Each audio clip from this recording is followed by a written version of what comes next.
Coucou tout le monde, j'espère que vous allez bien, que vous êtes en joie tous. Aujourd'hui, je pense faire un partage relativement court dans le but d'apporter certains détails peut-être à mon dernier partage euh, dans une vidéo qui n'avait rien à voir avec le sujet que je m'apprête à exprimer aujourd'hui. La vidéo en question, c'était la libération des mémoires patriarcales en nous. Et tout à la fin de cette vidéo, je faisais un aparté où je parlais d'Ama et j'exprimais grosso modo que je trouvais ça dingue en fait que des êtres comme elle puissent se voir décerner le prix Nobel de la paix alors que des milliers de personnes totalement anonymes véhiculaient davantage cette énergie de paix autour d'elle. Selon moi en fait. Et donc cette vidéo aujourd'hui c'est pour éclairer un peu pourquoi je me suis permise d'exprimer ça parce que j'ai eu 2-3 retours autour de ce sujet. Et en fait l'idée pour moi ici c'est pas de vous exprimer point par point tout ce que je peux percevoir d'involutif en termes d'énergie chez Ama, donc qui est une gourou indienne très connue en Occident. Mais ce que je m'apprête à exprimer autour d'elle, pour moi, c'est des propos qu'on peut véritablement étendre à tout gourou et à toute forme de gouroutisme en fait. Je ne lui reproche spécifiquement rien à cet être-là. J'ai été pendant plusieurs années une véritable dévote et aussi une sévaïste convaincue. Ça fait aussi plusieurs années que je sais maintenant qu'elle ne sert pas véritablement la lumière.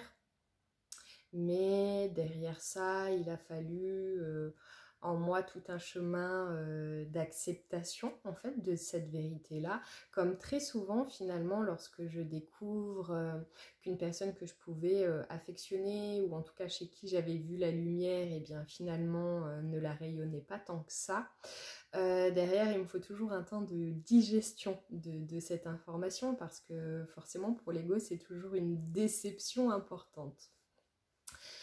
Donc je l'ai côtoyé plutôt de près, Ama, puisque je me suis rendue une fois dans son ashram en Inde, je l'ai suivie très souvent lorsqu'elle venait en France.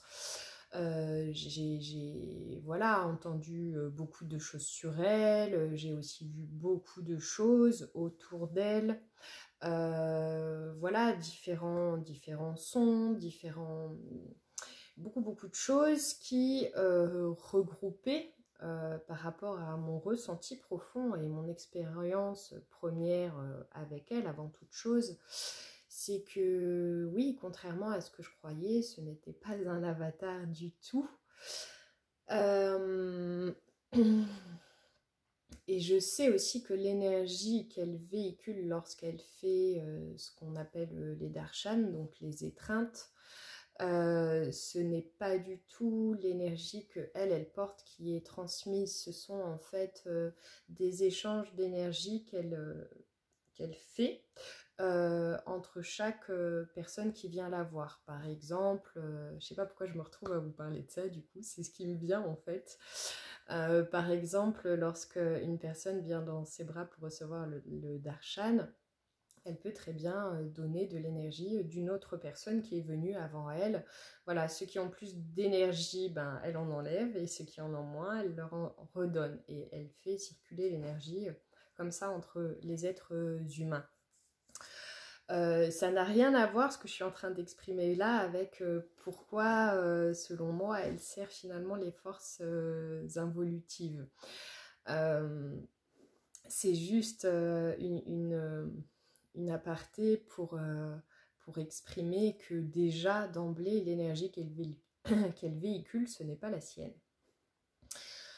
Je me sens pas du tout appelée à exprimer pourquoi je pense et ressens ce que je pense et ressens à son sujet, parce que je sais profondément que chacun doit faire son expérience personnelle autour de ça, autour de ce sujet de gourou, et de façon plus large encore du pouvoir qu'on donne à un autre être que soi. Et aussi la question de besoin de reconnaissance qu'il y a très souvent derrière, besoin de reconnaissance, besoin d'être aimé, qui n'est pas forcément vu en nous, et qui nous amène bien souvent dans des sortes de dérives, effectivement, à mettre quelqu'un sur un piédestal, que ce soit quelqu'un de connu ou pas connu d'ailleurs, hein. Mais c'est ça, mettre quelqu'un sur un piédestal et oublier son pouvoir personnel, et finalement dériver aussi d'un truc où au départ tu te penses au service de quelque chose, et où tu finis par te rendre compte que toi-même tu t'as servi dans cette illusion de servir un être divin.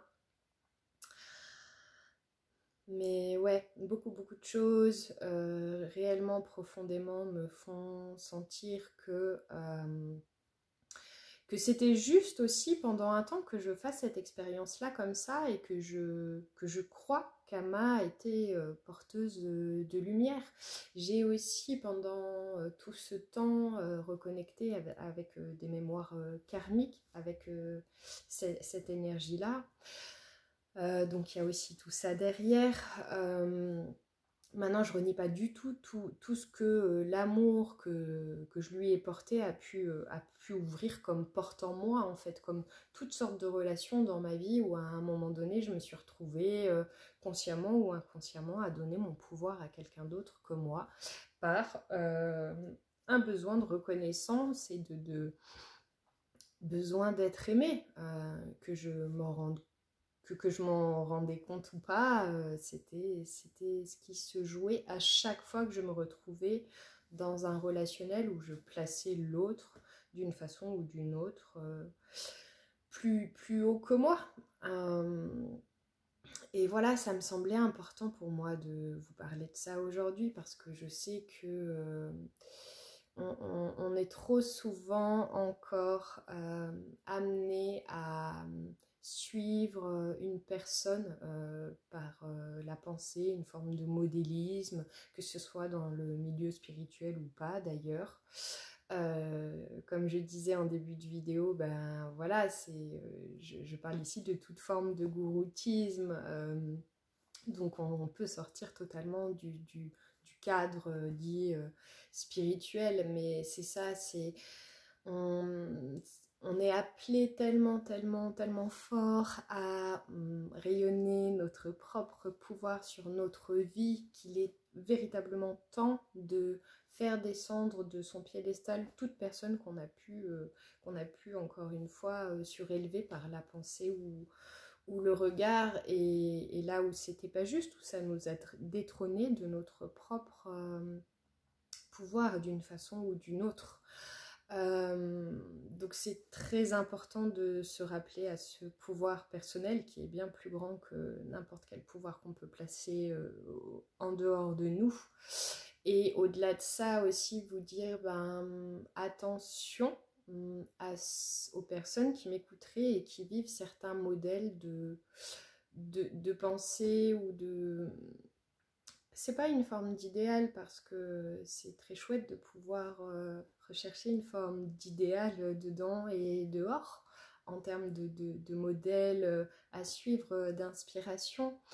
Mais si on aspire à une forme d'idéal que l'on cherche à poursuivre à travers un être, que ce soit à travers l'amour, à travers la spiritualité, à travers le travail, etc. Et bien forcément, ça va comme ça nous ôte notre pouvoir, ça nous entraîne aussi sur à dériver, c'est ce que j'entends, sur une route, un chemin qui n'est pas forcément le nôtre. et donc ça nous détourne aussi de qui on est, peut-être à un moment donné même véritablement de notre propre essence, si ça fait longtemps qu'on suit un être et l'énergie de quelqu'un qui n'est pas nous. Et donc ça peut nous amener aussi dans des boucles, dans des cycles comme ça, où on a l'impression que c'est sans fin de répétition de cycles involutifs en fait. Donc c'est ça aussi qui peut être vraiment un repère. Si vous avez des doutes sur quelqu'un que vous portez haut en vous et en même temps vous vous dites mais est-ce que c'est juste la façon dont je le place, dont je le regarde et est-ce que c'est juste ce que ça amène dans ma vie, il est certain que si vous remarquez en parallèle une forme de synchronicité négative, alors ça peut être un signe très palpable que vous êtes détourné ici de votre propre cycle évolutif. Voilà. J'espère que ces propos vous auront été utiles. Je suis désolée de ne pas avoir exprimé peut-être de façon beaucoup plus détaillée et précise ce que j'ai pu voir chez Ama qui m'amène aujourd'hui à me... Enfin, pas seulement aujourd'hui, hein, ça fait un moment, à me détourner de son, c'est pas ses enseignements, mais en tout cas de ce qu'elle véhicule. Ça fait un moment déjà, c'est la première fois que je m'autorise à le dire aussi clairement, donc ça c'est chouette aussi. Ça montre que ben voilà, plus le temps passe et plus on se libère véritablement de toute forme d'emprise, voilà, parce que c'est vrai qu'il s'agit de ça aussi finalement dans ces formes de liens. Voilà, donc attention à vous, attention c'est pas à qui vous faites conscience, ouvrez-vous, il n'y a pas de souci, mais attention à comment vous placez les gens par rapport à vous, c'est juste ça. Voilà, et donc oui, je m'excuse de ne pas avoir dit plus en détail ce que j'ai pu observer chez Ama en particulier, mais je sais que ben, ça m'appartient, et j'ai surtout pas envie de vous influencer en fait dans votre propre regard sur les gens, hein, sur les êtres et sur la vie en général. Voilà, je vous embrasse très fort et à bientôt.